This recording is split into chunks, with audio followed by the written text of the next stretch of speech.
Hi everyone, this will serve as your pre-recorded video or video lesson for another system that we'll be discussing in anatomy and physiology, and that would be male reproductive system. Okay, but before that, let's unlock first the objective for this afternoon. So, the main goal or the main objective of this afternoon is to identify the functions of male and female reproductive system and with their major organs. Not only that, we will be labeled also the structures of the different major organs. So let's begin. But before that, let's begin first on reviewing the reproductive system based on the topic that we've already discussed in levels of organization. Okay.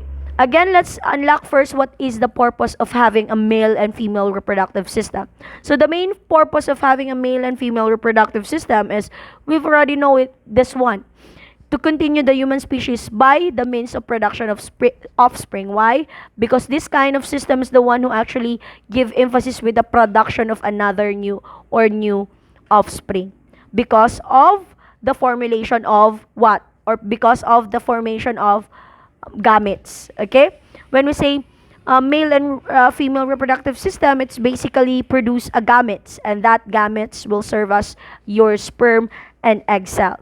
That sperm and egg cell will basically ensure the union of your gametes and in the midst of fertilization. And when there is a fertilization, it actually begins the two when the two person like male and female have a sexual intercourse. So that's why when we say male and female reproductive system, it is basically on the production of a new species or new organism or even new offspring. So where does the male and female reproductive system occur? We've already also discussed that one in the cell division.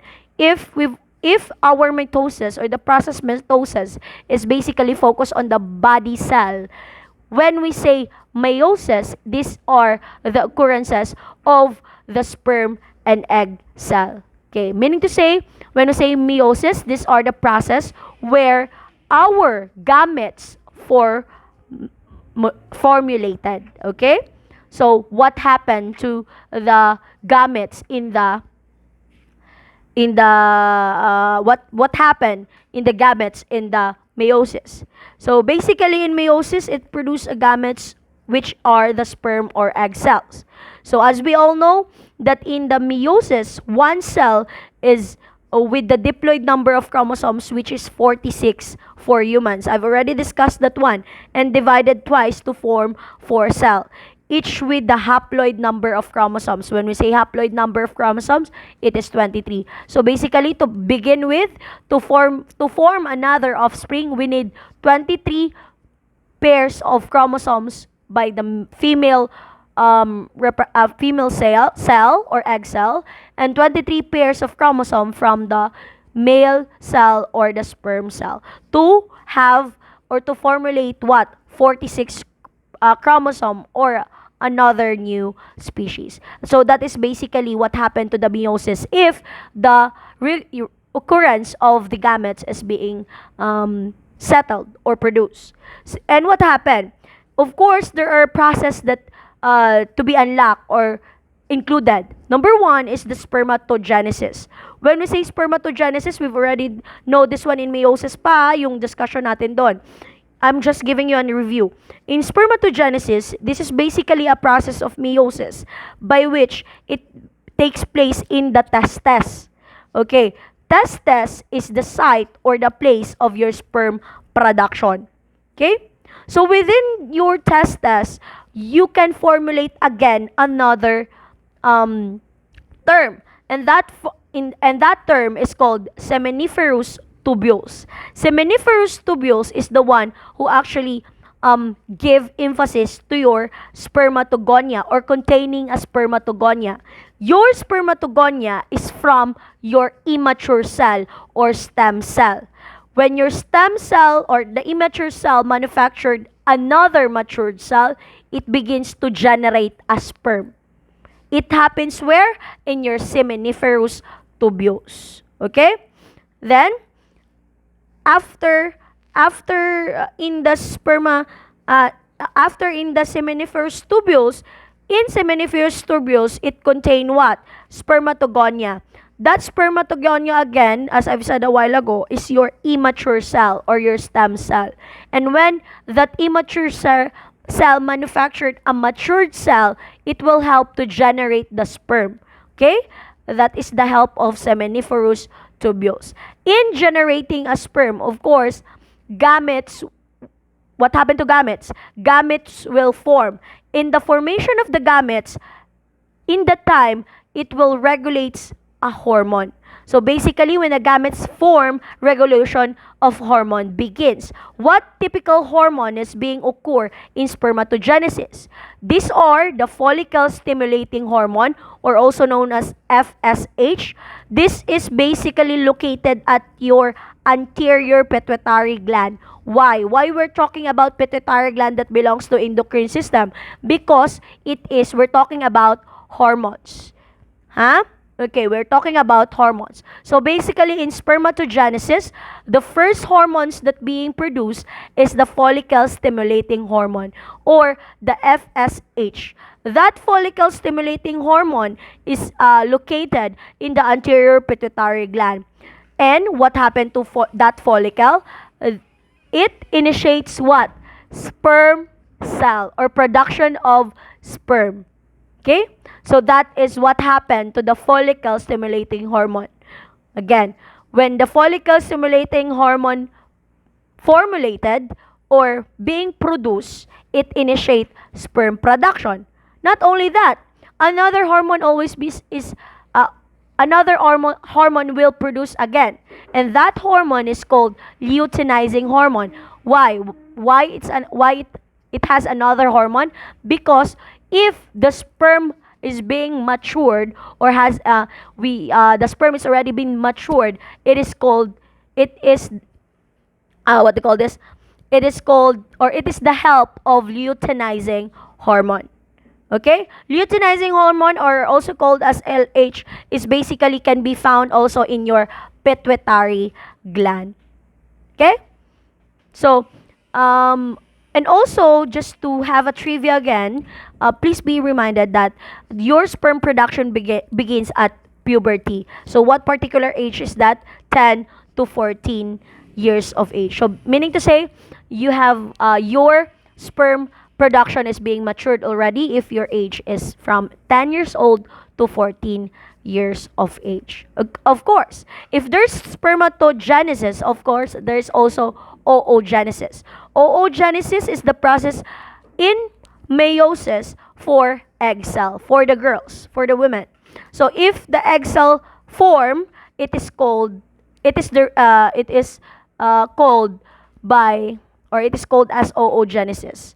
It is the process called as oogenesis, which takes place in the process called meiosis. So of course, your egg cells form in the process oogenesis, and it begins in your what? Ovaries. Okay? It begins in the ovaries, and while you are having an egg cell formation, you will having also a regulated or it will regulate your hormones.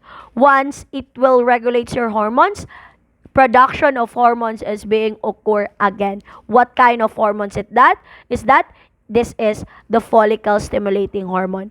Same with spermatogenesis. Why? While the only difference is that in the oogenesis, FSH form or initiate the growth of your ovarian follicle. What is this ovarian follicle? This is particularly your egg cell production. Okay? Meaning to say, when we say egg cell production, it has, or it contains oogonium. Okay? oogonium. Oogonium is the immature cell or the stem cell of oogenesis, in the process oogenesis, and it will produce egg cell. Okay? So again, in oogenesis, hormone that being produced is only follicle stimulating hormone, and it initiates your what? Ovarian follicle.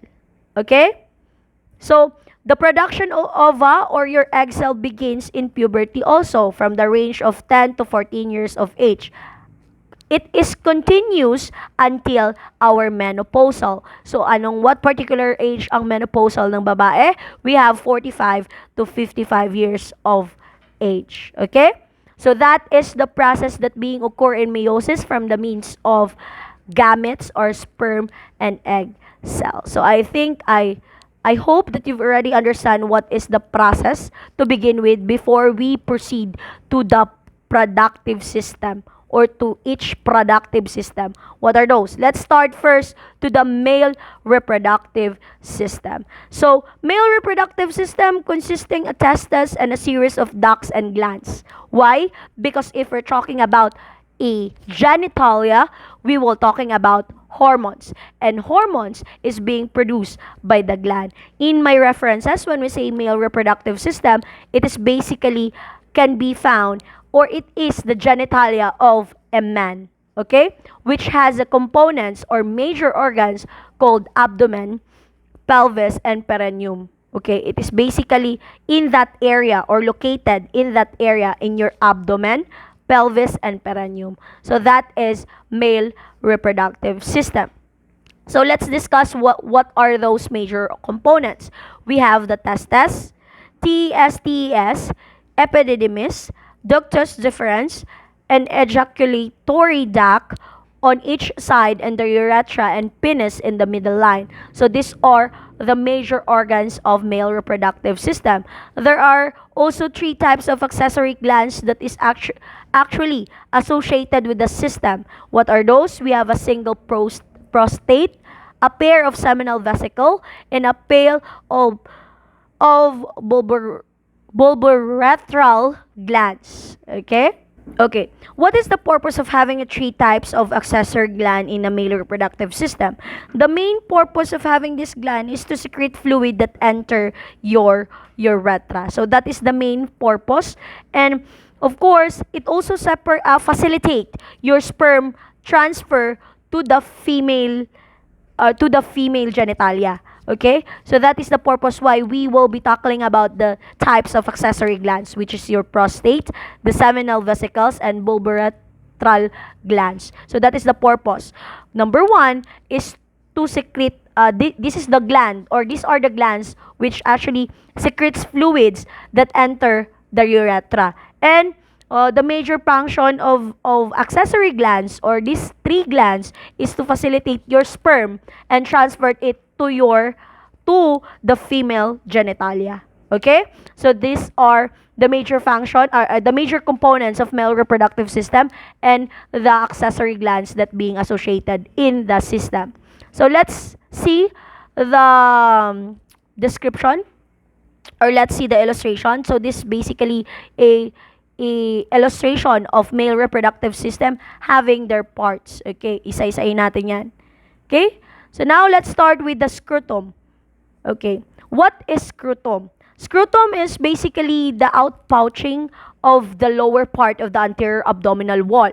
It contains the testes, the epididymis, and the lower ends of the spermatic cords. So what is this scrotum? Scrotum basically is the location of your testes, and it is like a sack of skin, as you can see here in our illustration. It is a sack of skin that between the upper thighs of the man. Basically, the temperature that is in the scrotum is 92 degree Fahrenheit. It is slightly lower than the body temperature, which is necessary. Why? Why we have this particular normal degree Fahrenheit of your scrotum? Because in the scrotum, the viable of sperm is being produced, or the production of sperm is being produced. So there's a importance of having or of staying that kind of temperature in the scrotum. Okay? The normal temperature of your scrotum is 96 degree Fahrenheit. It is necessary to have that one because it can help the production of your sperm, or the viable of the sperm. Okay? So, again, what else? Scrotum is divided on its surface also into two compartments by a raphe, which is continued forward to the undersurface of the penis and backward along the middle line of the perineum to the anus. Each compartment contains one of the two testes and one of the epididymis or epididymis. As I've said, scrotum is a sac of skin between the upper thighs, and it is the compartment or the location of your testes and your epididymis. Scrotum is divided within the surface, as you can see here in our illustration. It has a veins of line that is a compartment called raphe. That raphe is a straight line, continued forward to the undersurface of your penis and backward along the middle line of the perineum to the anus, butas ng puwet. Okay, so that is your scrotum. Okay, this is the vision or the visual, of your scrotum particularly in reality. Kasi yung kanina parang drawing pa lang. So this time it is in reality that in the midline of it, it's called raphe. Okay? Yan o, yung arrow. Okay. Yung arrow na yung line na yan from the penis of the man through the anus sa puwet niya, makita yan. So that is raphe. Okay? That is located in the scrotum. Again, scrotum is the location of your what? Testes and epididymis. Okay. Good. Next. So the wall of the scrotum has the following layers, of course. When we say layers, it has a protection or supporting of the organ. So what are those layers and supporting of the organ? We have number 1, the skin. Kasi bakit nga? Scrotum is a sac of skin. It's like a bag of skin that inside of it, it has a testes and epididymis. Okay, we also have superficial fascia, spermatic fascia, tunica vaginalis. Okay, these are the walls or these are the layers that is presented in the scrotum of the man. So meaning to say, these are the superficial markings. Okay, the markings of your scrotum. Ito yung mga layers nila, wall. And basically, the purpose of this is to protect the testes and the epididymis. Okay? So, let's move. So, what is the help of the skin and superficial fascia? The skin of the scrotum is the thin, wrinkled, and pigmented and forms a single pouch, of course. Okay. Skin is the outer layer of your scrotum. Skin is the bag of the scrotum. So that's why if we're literally going back to the image, as you can see, it is much more wrinkled. Parang matanda na. Yan.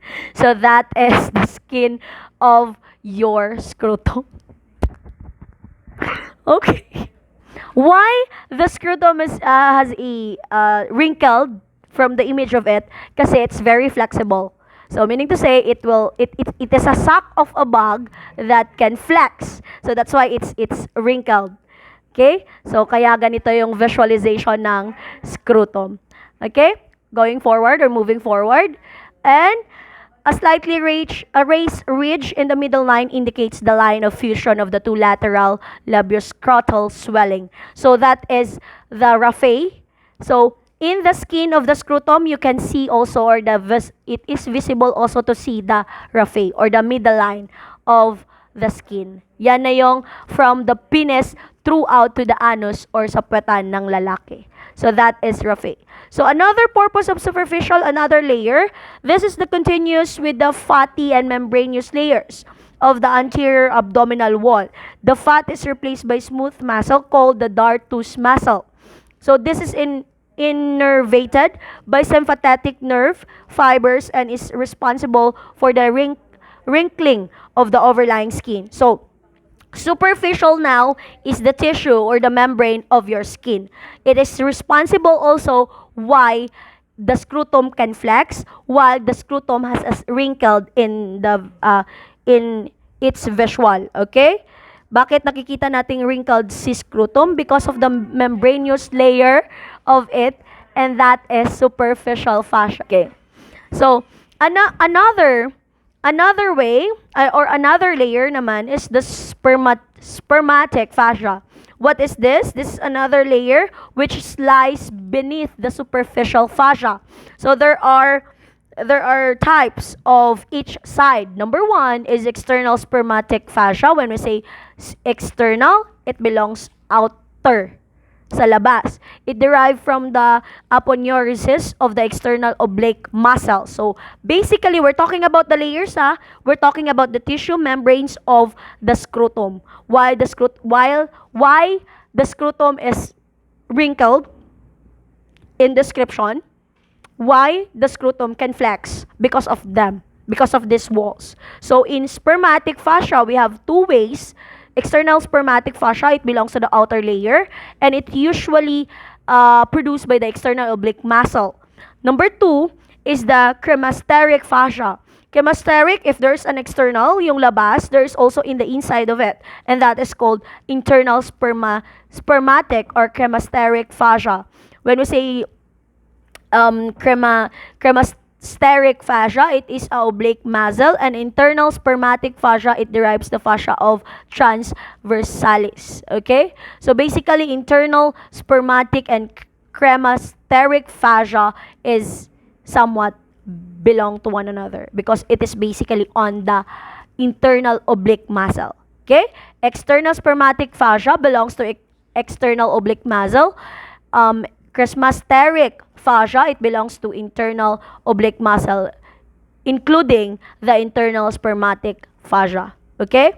Spermatic fascia is a layer beneath the superficial fascia. Superficial fascia is the reason why why the skin of the scrotum is wrinkled. Okay? While spermatic fascia is the layer that beneath the fascia, it explains the side by side of the skin. Okay? It belongs to the muscles. Okay.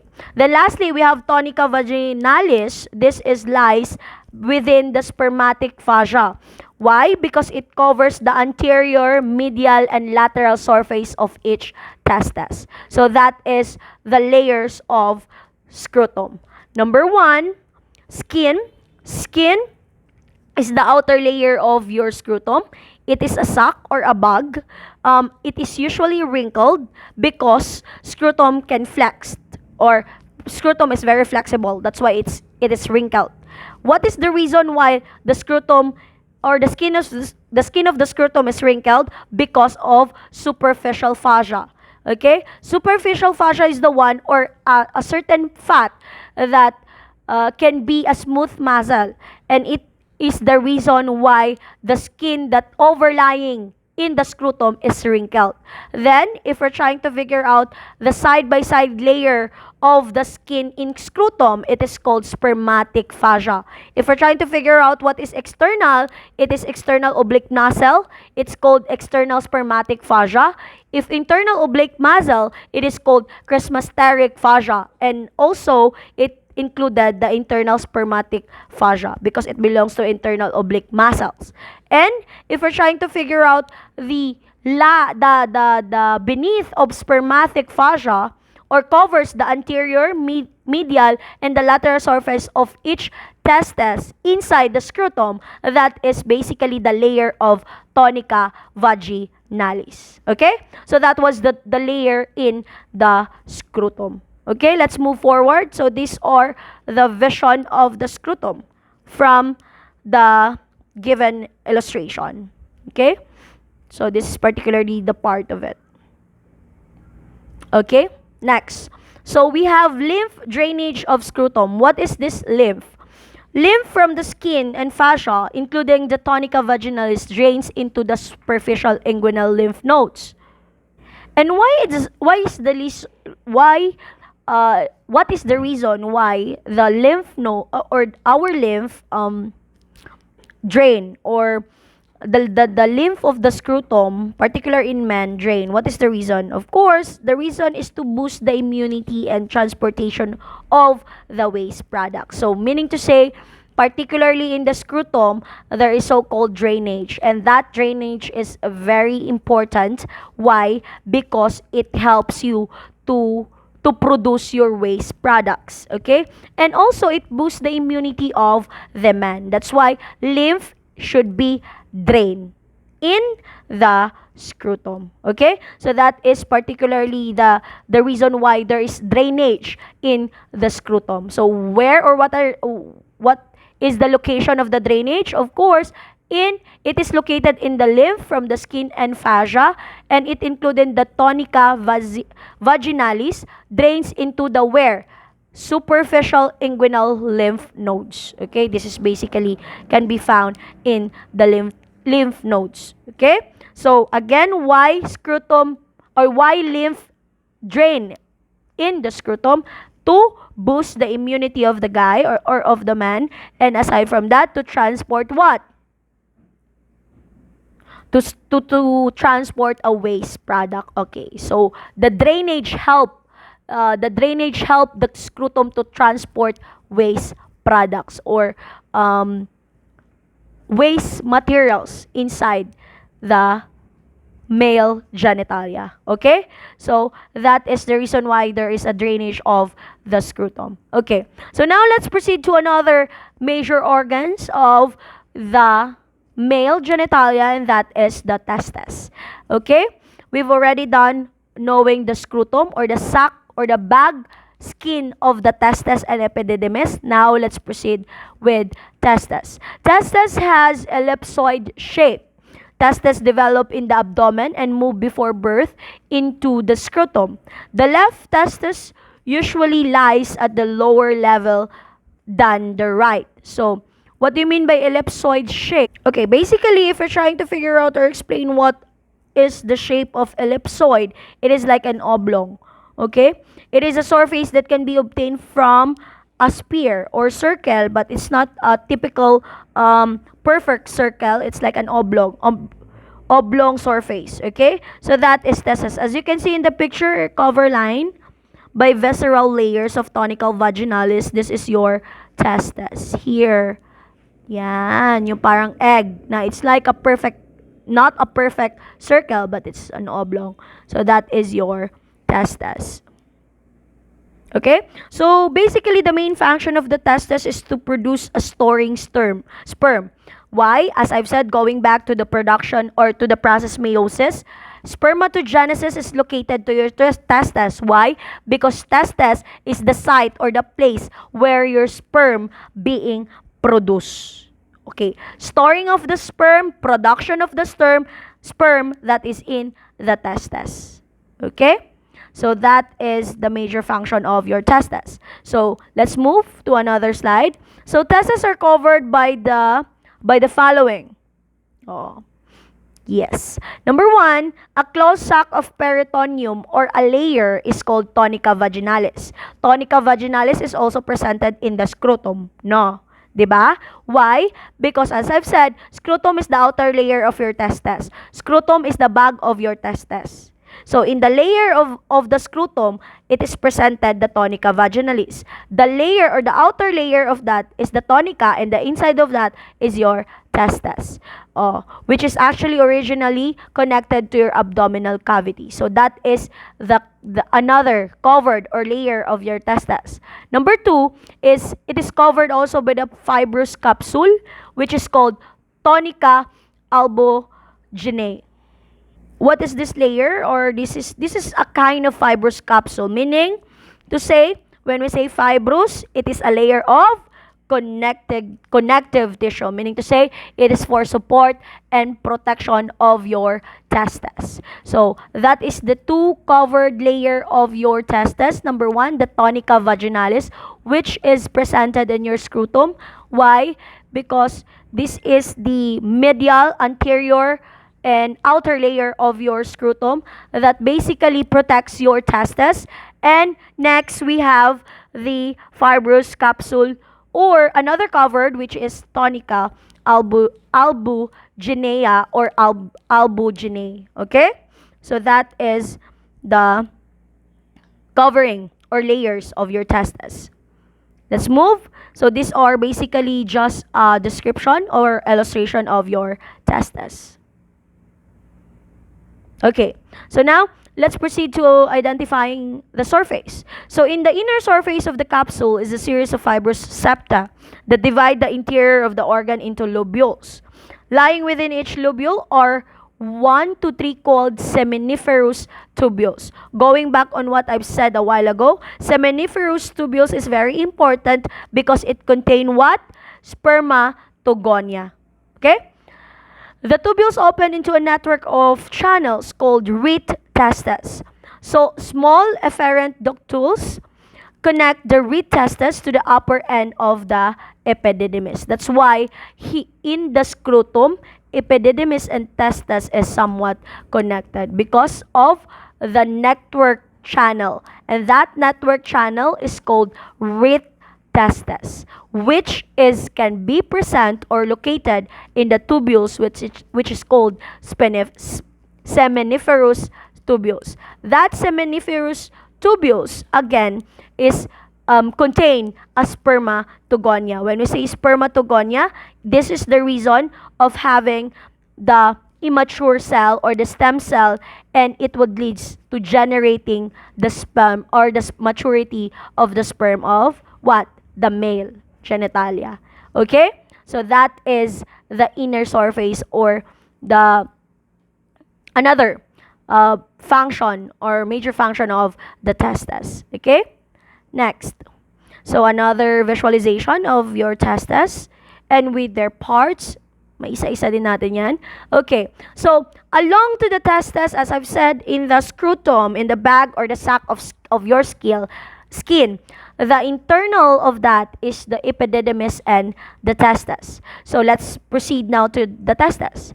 To the epididymis, sorry, kasi we've already done discussing the testes. So, when we say epididymis, it is a single or long coiled duct that courses along the posterior, which is located actually in the posterolateral side of your testes. The tunica vaginalis covers the epididymis with the exception of the posterior border. So what is this epididymis?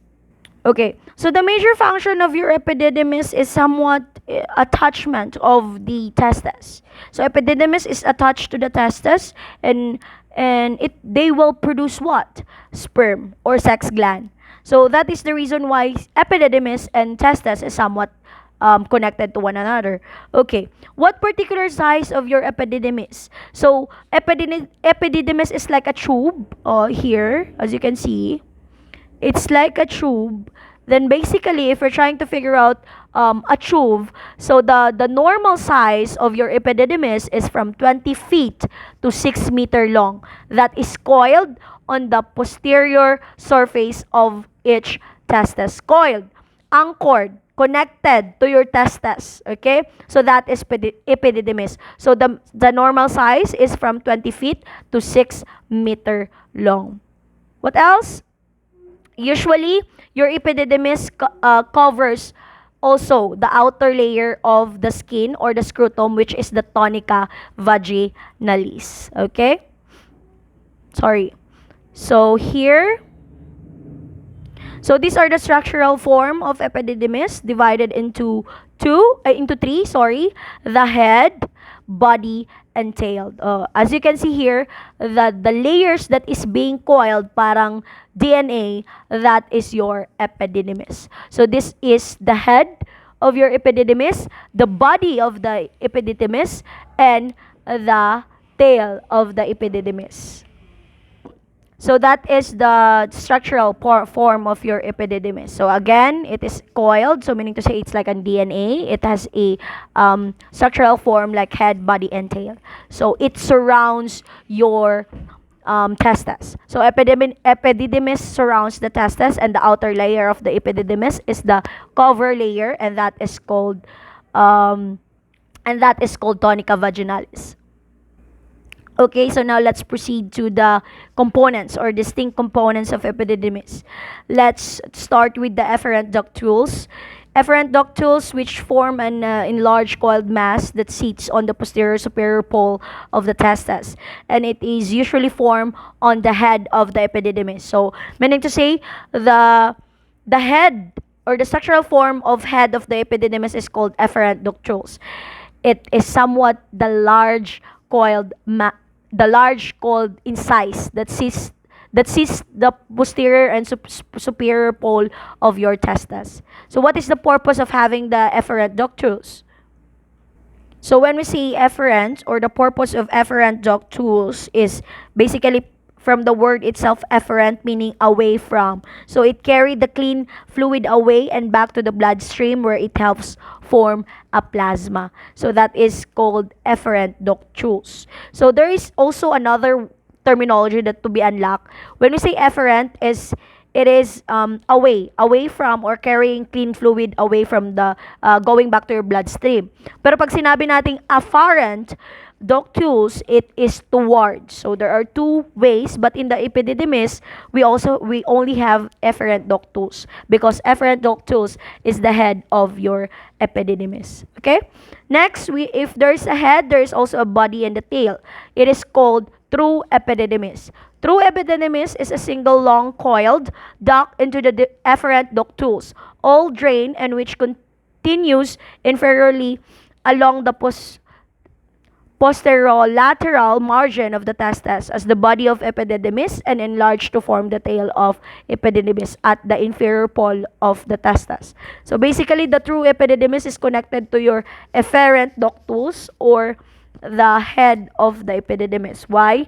Because it follows the body and the tail of the epididymis. What is the major function of true epididymis? So the major function of the true epididymis is to transport and pass through the mature sperm. Okay?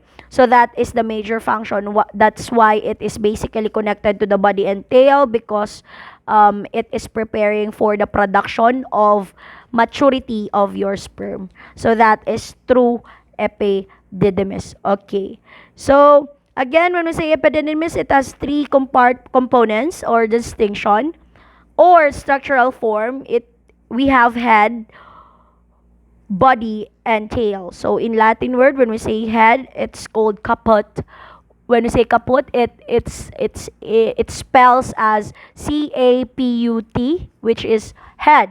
Corpus, or CORPUS, which is your body, and cauda, which is your tail. When we say caudas, it spells as CAUDA. So Latin word, caput, CAPUT, that is the head of your epididymis. Corpus, CORPUS, or the body of your epididymis. And lastly, the cauda, or the tail, we have CAUDA. So that is the three structural form of epididymis, and we have two distinct components: the efferent ductules, that is basically connected to your head, epididymis, and the true epididymis, which is much more help to mature the sperm, and that is connected to the body and the tail of the epididymis. Okay? So let's proceed to another slide. So let's discuss the arterial blood supply of the testes and epididymis. So the testicular artery is a branch of the abdominal aorta. So what happened to the arterial blood supply of the testes and epididymis? So basically, the main vascular supply or arterial blood supply, when we say arterial blood supply, it's also called a vascular supply. So it begins by a pair of testicular arteries. So yun ang sinabi, which arise directly from the abdominal aorta. They descend down the abdomen and pass into the scrotum via inguinal canal, contained within the spermatic cord or spermatic fascia. So that is the vascular, or what happened to the supply of your arterial blood in the testes. So it surrounds only, or it passes through what? Paired of testicular artery. So meaning to say your testes has its own artery, and it is that particular artery is the reason why it has a vascular supply or arterial blood supply throughout your testes and epididymis. Okay? So moving forward, so this are the reason why we have venous drainage of the testes and epididymis. Arterial, much more particular on the artery. Venous, it is much more particular on the veins. Okay? So, the testicular veins emerge from the testes and the epididymis as a venous network that pump uniform plexus. This becomes reduced to a single vein as its ascends through the inguinal canal. So the right testicular vein drains into the inferior vena cava, and the left veins joins the left renal vein. So basically, if the blood transport or a flow in the inferior part or surface of the body, it turns out that it will transport to the testes and epididymis. So as you can see, the red one is the arterial, or the red one is the which are actually basically we've already learned that the when we have the red color, it has been carries oxygen, and when it is blue color, it's not carrying an oxygen. So here, venous drainage is basically explains how the body flows through the inferior, or how the blood flows through inferior surface throughout the testes and epididymis. Lalo na pag sa lower part mag-start ang blood, magsa-start siya sa inferior vena cava and passes through the entire body. Okay, so what is the purpose of having the drainage or venous drainage of the testes and epididymis? So basically, the drainage of the venous is particularly or responsible to the oxygenated blood or the waste product of your body. So that's why, as you can see here in the illustration, we have the blue one, that is venous. That is the process wherein the venous occurs already and it's been drained in the testes and epididymis. The blue one is the venous, which is responsible on carrying or draining the deoxygenated blood, while the red one, which is the arterial blood, is responsible of perfusing the body with oxygenated and nutrient-rich mineral blood. So meaning to say, there is arterial and venous to balance the flow of the blood. Arterial, it fuses the oxygenated blood throughout your body and nutrients, of course. And when we say venous, it drains what? Your waste and the oxygenated blood. Pinapalitan niya lang. So, meaning to say, yung pagpalit ng arterial drainage, pinapalitan din ni venous.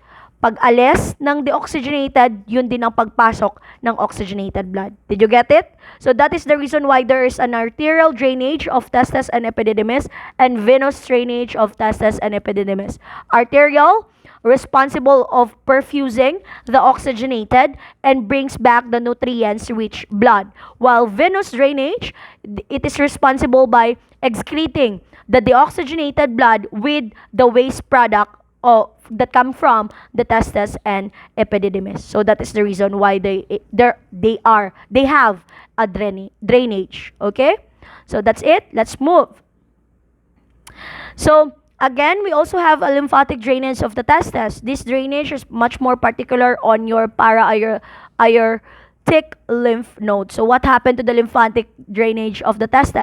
If the lymphatic drainage of scrotum is from the superficial inguinal nodes, the lymphatic drainage of testes located to the lumbar, okay, and para-aortic nodes along the lumbar vertebrae. Okay? So what is the reason why we have this drainage? So, the main reason behind the lymphatic drainage of the testes is basically for the waste products to being released or drained. So, that is the purpose of having it. So, the only difference between the lymphatic drainage of testes to the scrotum, so scrotum, it is located in superficial inguinal nodes, while in the lymphatic drainage of the testes, it is somewhat located to your lumbar or para-aortic lymph nodes. It's basically on the back portion of your body. Okay, so that is lymphatic drainage of the testes. So now, let's proceed to another parts of or major organ or major components of the male reproductive system, and that is ductus deferens. Okay, Ductus deferens from the Latin word, it's carrying away vessels, or also called as the vas deferens. So the ductus deferens is a long muscular duct that transports spermatozoa from the tail of the epididymis to the ejaculatory duct. Okay, what do you mean by spermatozoa? When we say spermatozoa, it is a male or mature motile male sex cells, or your sperm. So that's why it's called spermatozoa. Okay? So what is the major function of ductus deferens or vas deferens? Okay, so the major function of vas deferens is the transportation. For transportation, that's the major function. Why? It transports mature sperm cell to the urethra in the preparation of ejaculation. What do you mean by ejaculation? When we say ejaculation in the sexual intercourse, when your partner or the male has releases its semen from their penis, that is ejaculation. So the ductus deferens now help the sperm to transport to the female genitalia when the penis is been ejaculated. Okay, yung nag-release na siya ng semen. Okay? So that is the purpose of ductus deferens. So this is somewhat explaining the term of seminal vesicle to form the ejaculatory duct. Okay. So this is somewhat explaining how the ductus deferens course or help to transport. So let me read first. The vas arises from the tail of the epididymis and transverse in the inguinal canal. To the deep ring passes downward on the lateral wall of the pelvis, almost to the ischial tuberosity of and turns medially to the cross the ureter posterior to the bladder. It continues in form medially along the base of the bladder anterior to the rectum, almost to the midline, where it is joined by the duct of the seminal vesicle to form an ejaculatory duct. So this is the reason how or why the man can release a semen from your penis by the process called ejaculation. And in that process, ductus deferens is the one who help your semen transport it to your female genitalia. Okay? Kaya nagkakaroon ng process called or nagkakaroon ng pregnancy from the female because of this, the transportation of your semen, the transportation of the semen by the means of ductus deferens through the female genitalia. Okay? So that is the major function of ductus deferens. Next. So, the terminal part of the vas deferens is dilated to form an ampulla of the vas deferens. The ejaculatory duct penetrates through the prostate gland to connect with the prostatic urethra. Okay, there is a Latin word that being discussed here. We have ampulla. When we say ampulla in Latin word, it's called, or in English word, it's called flask or type of bottle. So, the bottom of the flask is the wide area that stores fluid, while the flask narrows near the opening, and that is called the ampulla of Vater, or a small dilated flask shaped sac almost like a spear with a cone on one end. So what is the major function of ampulla? So the major function of ampulla is to remove oxygen from chemical compounds or from chemical compounds inside the body or the genitalia of the male. So it also discuss here the prostate glands. So prostate gland is basically located just below the bladder of the man genitalia. So it basically surrounds the top portion of the tube that drains urine from the bladder.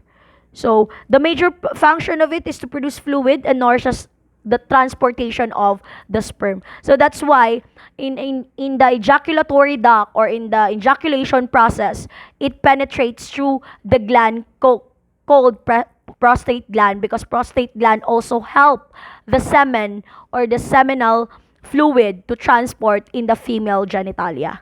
Okay?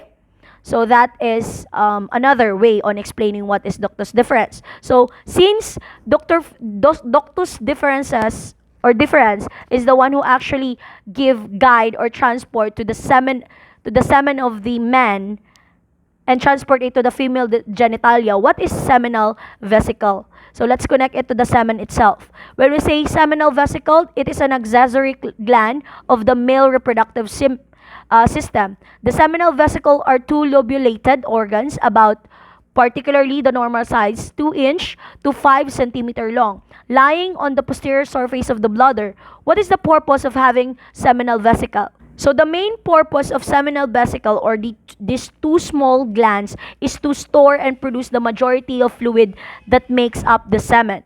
This makes up the semen is particularly can be occur when the ejaculation process begin. Okay? Yung mag-penetrate na ang lalaki. So the fluid from the seminal vesicle is expelled into the ejaculatory duct where it can then move on mix with sperm and other reproductive fluids. Okay? So that's the help of seminal vesicle. Seminal vesicle is somewhat two small glands and it is the one who stores and produces majority fluid that makes up the semen of the man. Okay. Semen can be produced in ejaculation process and it can be produced in the ejaculatory duct, which helped by the vas deferens or the duct deferens. Why? Because the duct deferens is the one who help the semen to transport to the female genitalia. Okay? Next. So this is just a explanation of the layers of the seminal vesicle. Medial side of each vesicle lies the terminal part of the vas deferens, meaning to say the medial layer, that is the location of vas deferens. The posteriorly, the seminal vesicles are related to the rectum, and inferiorly, each seminal vesicle narrows and joins the vas deferens of the same side to form the ejaculatory duct. So this is just explaining the ways on how it ejaculate. But the main purpose of this is the connection between the vas deferens to the seminal vesicle. Okay? And through the ejaculation process. Through the part called ejaculatory duct. Okay? Yun yung connection lang nila ang main purpose of this. This is just in explaining why seminal vesicle is somewhat connected to the vas deferens. Why? Because vas deferens is the one who help the semen to release. Okay? By the ejaculation process. Okay, so this is now the blood supply of seminal vesicles. So from the arteries, the blood supplies is inferior and middle rectal. Always remember that one. Sa veins, it drain into the internal iliac veins. So meaning to say, arteries usually supply, veins usually drains. Okay? Arteries usually supply, veins usually drains. Okay. Next. So now let's go to the ejaculatory ducts or the sac wherein the seminal vesicle can be produces. So there are two ejaculatory ducts. We have less than 1 inch, which is 2.5 centimeter long form, and it is union by the vas deferens and the duct of the seminal vesicles. While ejaculatory ducts pierce the posterior surface. This is basically explaining the description of the ejaculatory ducts. So the main purpose of having ejaculatory ducts is to transport the spermatozoa or the mature sperm and fluids from the ampulla and seminal vesicle to the prostatic urethra, or also called as colliculus seminalis. Okay, so that is particularly the major function of the ejaculatory ducts. Okay, when we say ejaculatory ducts, this is transportation, or the one who actually carries the matured sperm through the seminal vesicle or through the ampulla, through the female genitalia. Okay? So this is just an illustration of prostate and seminal vesicle with their parts. Okay. So now let's go and proceed to the prostate. So basically, prostate is a part of the male reproductive system, which includes the penis, prostate, seminal vesicle, and testicle. It is usually basically located just below the bladder and in front of the rectum. Okay? And it is about the size of walnut. So are you familiar with a walnut or chestnut? That is basically the illustration of your prostate. Prostate is included your seminal vesicle and your testicles and the penis. Okay? So that is the major function of the prostate. So what does the prostate do for man? It creates fluids in your semen. So that's the major part also. it creates fluid through the means of semen. Okay? So another part, this is just an explaining the prostate or the shape of the prostate. Okay? So it's like inverted rounded cone, or it's like a chestnut or walnut, as I've said a while ago. So this is just an illustration of the prostate of a male. Okay, so as you can see in the prostate, we have vas deferens, seminal vesicle, and prostatic urethra. Why? Because prostate is included in that part. Next. So, the two ejaculatory ducts pierce the upper part of the posterior surface of the prostate to open into the urethra and at the lateral margins of the prostatic utricle. So this is just explaining what is the connection of ejaculatory ducts to the prostate itself. Okay? Why? Because I'm talking about the connection of the ejaculatory ducts and prostate. Why? Because when the ejaculatory duct form and it unions with the vas deferens, it passes through the prostate. And when it passes through the prostate, it opens the urethra and releases what? Seminal vesicle. So that is the purpose of having the connection between ejaculatory and prostate. Next, what is the relations of the prostate? Begin with the superiorly and inferiorly. Superiorly, the base of the prostate is continuous at the neck of the bladder. Okay, this is just an illustration. Then inferiorly, the apex of the prostate lies on the upper surface of the urogenital diaphragm. Okay. When we say apex, the topmost, so meaning to say the base or the lower part is in the lower portion is continuous in the neck of the bladder, while in the inferiorly, the apex or the topmost, it lies the upper surface of your diaphragm. Okay? So in the superiorly, urethra enters the center of the base of prostate, while inferiorly, urethra leaves kasi it's below. So in the topmost or superiorly, it is somewhat entering pa, while in the inferiorly, it is excreting or leaving. Okay? So that is the relations of prostate. So laterally, the prostate is embraced by the anterior fibers of the levator ani.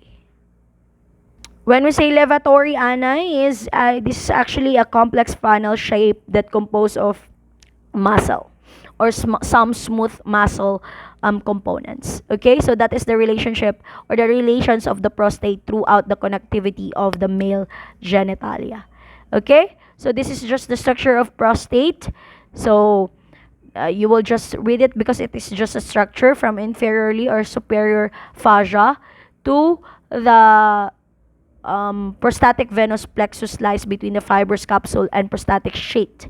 So this is basically the structure. So to summarize it, when we say the structure of the prostate, it is basically a fibrous layer again. It is a fibrous muscular gland, meaning to say it is belong to connective tissue. So it is like an inverted cone or baliktad na cone having a base above surrounding the neck of the urinary bladder. Or the topmost of it, or the apex most of it, is located in external urethral. So that is the major structure of the prostate. Okay, so this are the division of the prostate structure. We have two lateral lobes here. As you can see, we have two lateral lobes, one median lobe, and one anterior and posterior lobe. So this is the structural prostate or the structure formed by the prostate. Okay, do not forget that one. So structure of the prostate, when we say anterior, it has tissue lying anterior to urethra, no glands, median, cone shape, lateral, left and right, and posterior describe at the back of the prostate. Okay, so that is the structure of the prostate. It's too much, not literally that I have to explain it further because it's very understandable that when we say anterior, it is underlying the front base of the prostate. While median, it is basically a cone-shaped region, and lateral, left and right, posterior is described at the back of the prostate. Okay? So here, to begin with, just to emphasize with pala, sorry. Okay? So, how about the arterial supply and the venous drainage of the prostate? Okay, for the blood supply, I think I'm gonna make another video for this because it's too long na, so I will making it another video. So, tune up. I will be sending another video with regards to the penis. So we have already one major organ that we did not tackle, and that would be the penis. Okay, so thank you so much, and let's just please wait for the another video that I will be sending.